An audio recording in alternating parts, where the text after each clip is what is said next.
We have breaking news. A jury has delivered a verdict in the trial of the father of an alleged school shooter.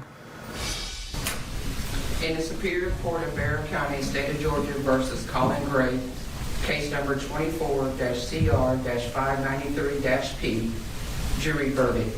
Count 1, murder in the second degree. We, the jury, find the defendant guilty.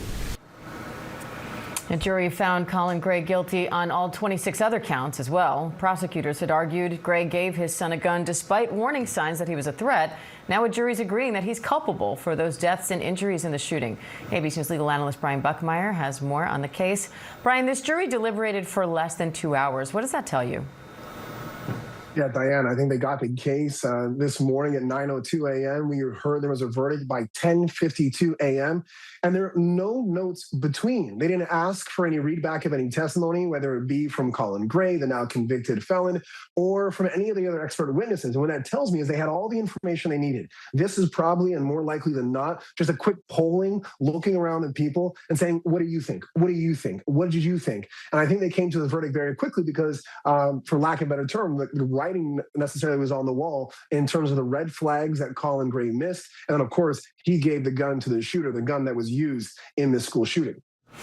We heard from a lot of witnesses throughout the course of this case, ranging from victims, school officials, Colin Gray's own daughter and ex-wife.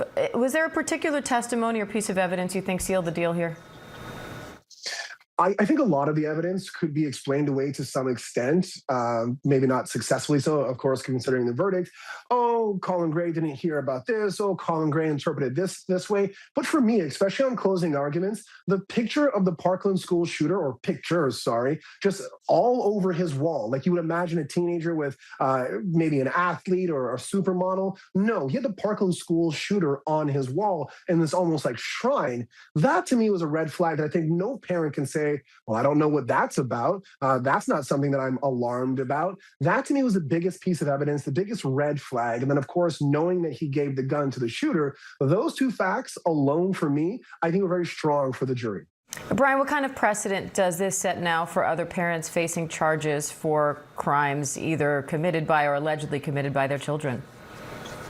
So Gray is going to be added to another list of parents. We have the Crumbleys, both James and Jennifer, Deja Young, and now not only do we have Colin Gray who's added to the list, but added to the list in a very unique way because we're not talking about manslaughter. We're not talking about child neglect.